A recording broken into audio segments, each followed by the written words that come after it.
Case details. On April 16, 1987, 4-year-old Marlena Childress vanished while playing in front of her Union City, Tennessee home. Earlier that day, she was seen at a local store and in her front yard. However, by mid-afternoon, she had disappeared. Her distraught mother, Pam, contacted the police at 4:15 p.m. The day after the alleged abduction. She was interviewed by local news. She made a desperate plea for Marlena to come home. When interviewed by the police, she told them that she had last seen Marlena outside of their home at 3:30 p.m. Shortly afterwards, she heard the squeal of skidding car tires. She watched from the kitchen window as a car drove away. At first, she thought the driver may have hit Marlena. However, when she went outside, Marlena was nowhere to be found. Police organized a search of the neighborhood and then of the city. However, no trace of her was found. The emotional pain was too much for Pam. She checked herself into a local hospital for several days, complaining of exhaustion. 9 days after she left the hospital and 2 months after Marlena vanished,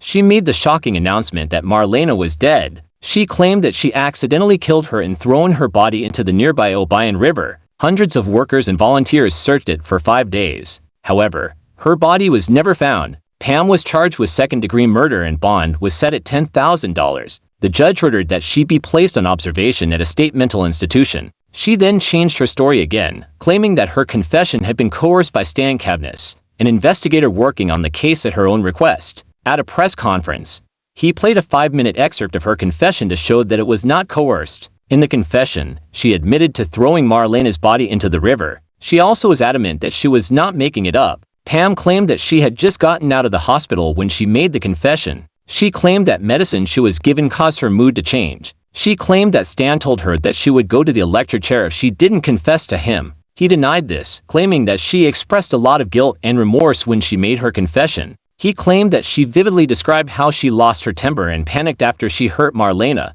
Pam claimed that Stan told her that there was physical evidence that Marlena was at the river and that a witness saw her do it. She claimed that she went along with what he said. She claimed that he told her to say it was an accident, so that she wouldn't be considered a cold-blooded murderer. In the end, a grand jury decided not to indict her for Marlena's murder. Her body has never been found, and Pam continues to maintain her innocence. Since her disappearance, several sightings of her have been reported, giving her family hope that she is still alive. One of the first sightings occurred in Memphis, Tennessee, just 6 days after Marlena disappeared. Memphis is 100 miles from Union City. On April 22, 1987, 2 women and 2 children walked into Jean's hair salon. One appeared to be in her 20s, while the other appeared to be in her 60s. The 2 children were a boy, about 6 years old, and a girl, round 4. During the haircut, the girl continued to cry and say, "I want my mommy. I want to go home." Gail Reich, who was cutting her hair, did not understand why the 2 women were not consoling her. Janice Wells,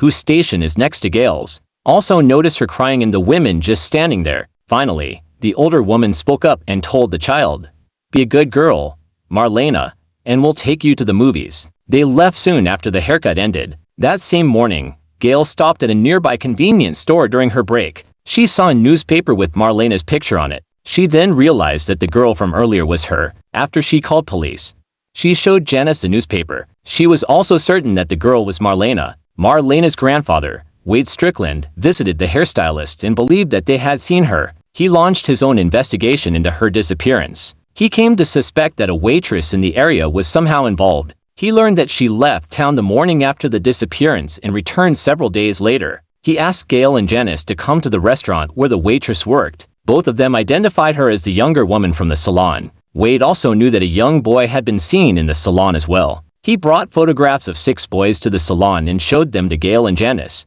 They both picked out the same boy, who turned out to be the waitress' son. Investigators questioned her about the case and gave her a polygraph examination. She denied being in the salon or having Marlena. She passed the examination and police do not believe she was involved in the case. After they reported the sighting, Gail and Janice began receiving threatening phone calls at the salon. Most of them came from the same woman. The caller claimed to know where they and their families lived and threatened them. They believe that they are being threatened because they helped with the case. Wade refused to give up hope and continued to investigate. He fielded dozens of phone calls from tipsters. Finally, in September 1989, a tip from across the state gave him renewed hope. Amy Spoon, a young mother in Lenoir City, Tennessee, claimed that she had seen Marlena in a local department store. The girl believed to be her had been playing in the store with Amy's children. She briefly spoke with her before her mother came and demanded her to come back with her. Amy felt that the girl was reluctant to go with her mother. 10 days later, Amy received a flyer about her. She and her son were both certain that the girl from the department store was her.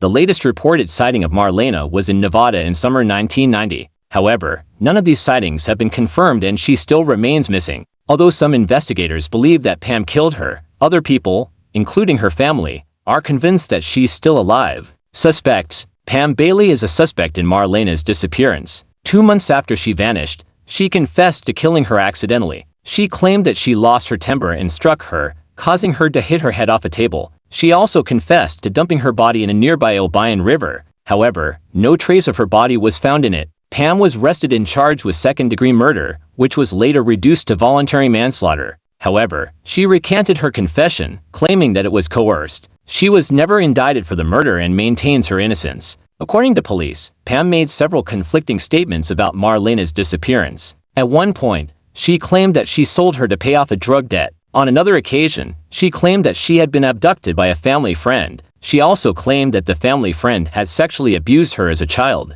However, no evidence has been found to support these claims. 6 days after Marlena vanished, she was reportedly seen at a hair salon in Memphis. She was with 2 unidentified women and a young boy. One of the women was in her 20s, while the other was in her 60s. The girl believed to be Marlena repeatedly cried and asked for her mother. The older women called her by the name Marlena. Marlena's grandfather investigated the case and came to suspect that a local waitress was involved. She had left town the day after Marlena vanished and returned a few days later. 2 employees from the salon identified her as the younger woman with Marlena. They also identified her son as the boy with Marlena. However, investigators do not consider her a suspect. In fact, the girl was located and determined to not be Marlena. In summer 1987, Marlena was reportedly seen in Anniston, Alabama, with a family that harbored other people's children. One of the children told a social worker that she was Marlena. When the worker returned 2 days later, they had vanished. 2 weeks later, they were located in Florida, but she was not with them. Neighbors also reported seeing her with the family, but the sightings were never confirmed. Results: unsolved. Investigators received several tips as a result of the broadcast, but none of them produced any solid leads. Following Marlena's disappearance, Pam moved to Kentucky.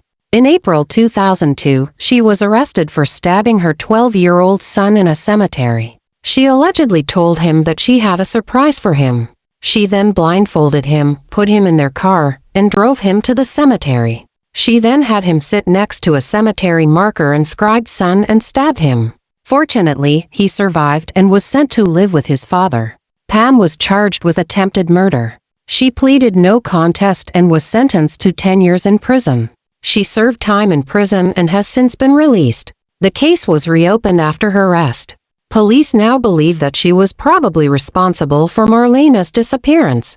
However, she has never been charged, and Marlena has never been located. Sadly, Marlena's maternal grandparents, Catherine and Lloyd Strickland, have since passed away.